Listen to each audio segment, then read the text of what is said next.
ઈસુની જય. એક પિતા છે અને એ પિતાને 3 બાળકો છે. હવે એ બાળકો નાના છે, 20 વર્ષની અંદરના. એકવાર આ બાળકો પિતા પાસે એક રજા માંગવા જાય છે, પરમિશન માંગવા જાય છે કે અમારે આ પિક્ચર જોવા જવું છે. એટલે એમના પિતા જવાબ આપે છે કે આ પિક્ચર તમારે જોવા લાયક નથી. પિતા એમને કહે છે કે પિક્ચર આખું સારું છે, પણ એમાં એક બાબત એવી છે જે તમારે જોવા લાયક નથી. હવે બાળકો પ્રયત્ન કરે છે, પણ અંતે પિતા એ પિક્ચર જોવા માટે એમને મંજૂરી આપતા નથી. એટલે એ 3 બાળકો નારાજ થઈ જાય છે અને એક રૂમમાં ભરાઈ જાય છે, નિરાશ થઈ જાય છે અને ચૂપચાપ બેસી જાય છે. પિતાને ખ્યાલ આવે છે કે બાળકો નારાજ થયા છે. એટલે હવે પિતા શું કરે છે, આ બાળકો માટે એક કેક તૈયાર કરે છે. જે કેક સ્વાદિષ્ટ હોય છે, એનો ફ્લેવર આ બાળકોને ગમે એ છે. એટલે હવે પિતા આખી કેક તૈયાર કરીને પેલા બાળકો કે જે નારાજ થઈ ગયા છે એમની પાસે કેક લઈને આવે છે. અને એમાંથી જે સોડમ આવે છે એ સોડમથી જ પેલા બાળકો ખુશ થઈ જાય છે. અને પિતા ટેબલ પર કેકને મૂકે છે અને બાળકોને કહે છે કે હવે આ કેક તમે ખાઈ શકો છો. હવે પિતા જ્યારે કેક બનાવીને બાળકો આગળ મૂકે છે ને કહે છે કે ખાઓ, ત્યારે પિતા બાળકોને કહે છે કે આ કેક મેં તમારા માટે બનાવી છે અને આખી કેક બહુ સરસ છે, તમને ગમે એ ફ્લેવર છે, પણ આ કેકની અંદર થોડુંક કૂતરાનું પોટી છે, થોડુંક જ છે. પિતા બાળકોને શું કહે છે, થોડુંક કૂતરાનું પોટી આમાં છે. તરત જ પેલા છોકરાઓ ખાવાની ના પાડે છે. છોકરાઓ પિતાને કહે છે કે થોડુંક છે, પણ એ તો કૂતરાનું પોટી છે, કેવી રીતના ખવાય, અમે નહીં ખાઈએ. અને ત્યારે પિતા બાળકોને સમજાવે છે કે તમે જે પિક્ચર જોવા જવાની વાત કરો છો એ પિક્ચર આખું સરસ છે, પણ નાની બાબત એમાં એવી છે જે તમારા માટે હાનિકર્તા છે, તમારે જોવા લાયક નથી. અને ત્યારે બાળકો સમજી જાય છે કે હા પપ્પા તમારી વાત સાચી છે, અમે એ પિક્ચર જોવા નહીં જઈએ. ઘણા લોકો દિવસ દરમિયાન પોતાનું એક ટાઈમ ટેબલ ફિક્સ કરે છે. સવારે ઉઠવાનું, પછી આ કરવાનું, પછી પ્રાર્થના કરવાની, પછી બીજા કામો કરવાના, પછી સાંજે પિક્ચર જોવાના, ફિલ્મી પ્રોગ્રામ જોવાના, પિક્ચરના ગીતો સાંભળવાના.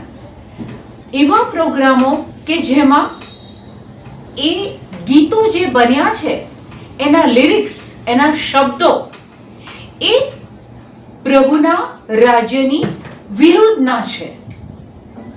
હવે વ્યક્તિ એક ટાઈમ ટેબલથી જીવે છે કે કામ બી કરવાનું, પ્રાર્થના બી કરવાની, ફિલ્મી ગીતો પણ જોવાના, પિક્ચરો પણ જોવાના, પણ એ ફિલ્મી ગીતોના શબ્દો, એ ફિલ્મના અમુક ડાયલોગ્સ કે એના સીન એ વ્યક્તિના આત્માને, એ હૃદયને ખરાબ કરવા માટે, પ્રભુથી દૂર લઈ જવા માટે, પાપમાં પ્રેરવા માટે એ નાની બાબત પણ ખૂબ મોટો રોલ ભજવી જાય છે.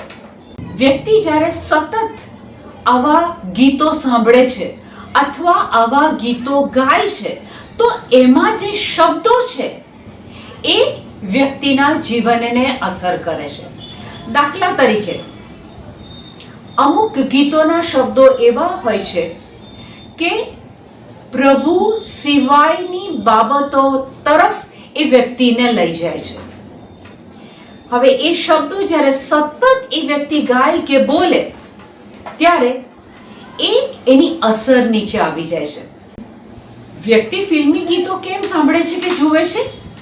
એક મનોરંજન માટે, પોતાને થોડોક સમય માટે એક આનંદ મળે એના માટે.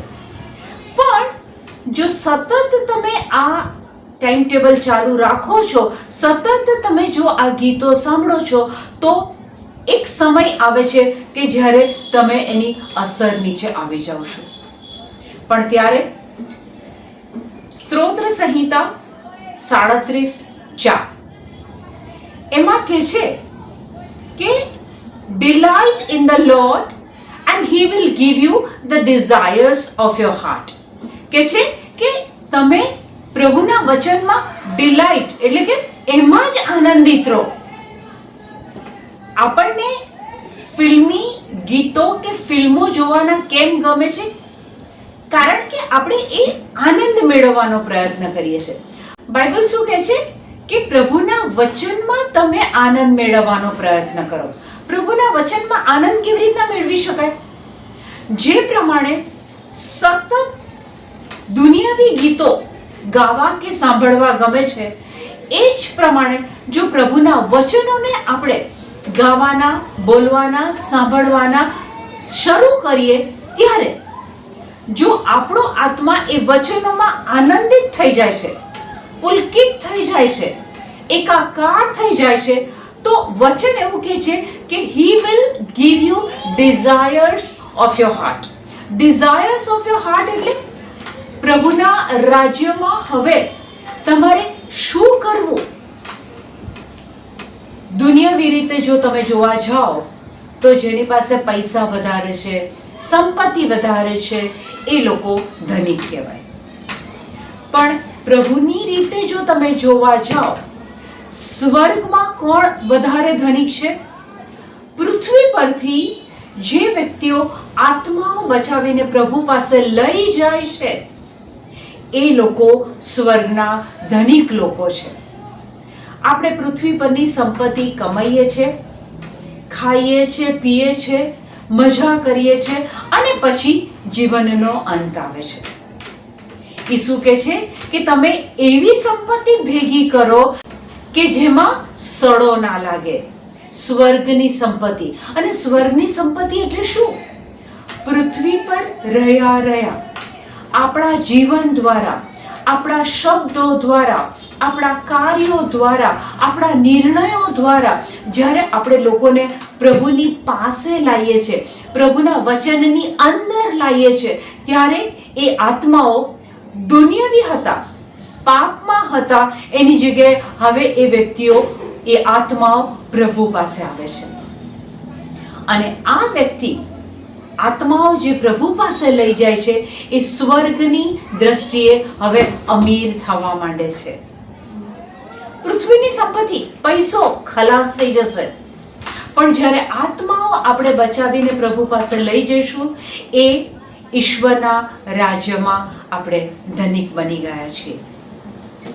નાની અમથી બાબત, કેકમાં એક કૂતરાનું નાનું અમથું પોટી, જે કેક હવે ખાવાને લાયક રહી નથી, એ પ્રમાણે આપણા જીવનમાં એક નાની બાબત, ફિલ્મી ગીતો, પિક્ચરો, સિરિયલો, સિરીઝ, આ બાબત 24 કલાકમાં તમે માત્ર કદાચ 1 કલાક જોતા હો, પણ એ આખા તમારા જીવનને, તમારા આત્માને પ્રભુથી દૂર લઈ જવા માટે, ખરાબ કરવા માટે, પાપમાં પાડવા માટે, આ 24માંથી 1 કલાક તમે જે આમાં કાઢો છો, એ તમારા આત્માને ખરાબ કરી શકે છે. વિચારવા જેવી બાબત છે.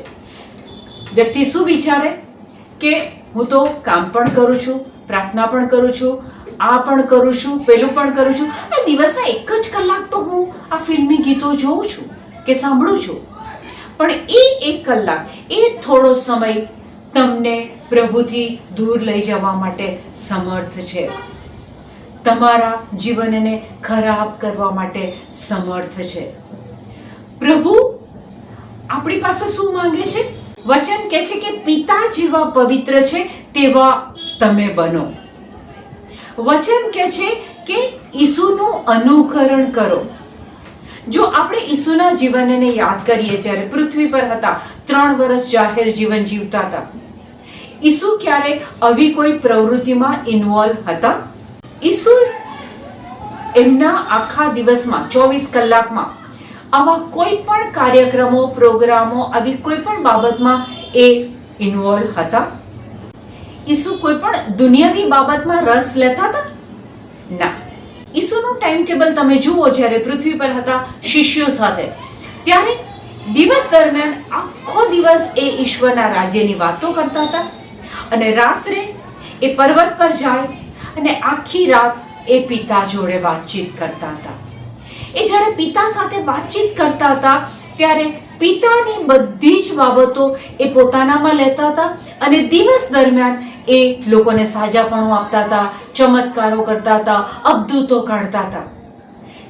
જેમ ફોનની બેટરી ખલાસ થઈ જાય તો ચાર્જ કરો છો ફોનને તમે, એ જ રીતે આપણા ડે ટુ ડે લાઈફમાં જો આપણે પ્રભુ સાથે, વચનો સાથે સંકળાયેલા રહીએ તો આપણી આત્મારૂપી બેટરીને આપણે ચાર્જ કરીએ છીએ. અને યોહાન 15:2 વચન કહે છે કે ફળ ન આપનારી એક ડાળીને પિતા કાપી કાઢે છે, અને ફળ આપનારી એક ડાળીને પિતા શું કરે છે? છટણી કરે છે, અને છટણી કર્યા પછી એની અંદર વધારે ફળ આવે છે. એટલે કે પ્રભુ સાથે સંકળાયેલા રહેવું. ઈસુ કહે છે ને કે હું વેલો અને તમે ડાળીઓ. તો એ પ્રભુ સાથે સંકળાયેલા રહેવું એ આપણા માટે જરૂરી છે. જો દિવસના કોઈ પણ ભાગમાં આપણે દુનિયાવી બાબતો તરફ વળી જઈએ તો ધીરે ધીરે ધીરે આપણે પ્રભુથી દૂર થતા જઈએ. સ્તોત્ર સંહિતા 91 વચન કહે છે કે જે કો મુજને વળગી રહેશે તેને ઉગારવાનો. પ્રભુ કહે છે કે જો તમે મને વળગેલા રહેશો તો હું તમને ઉગારી લઈશ.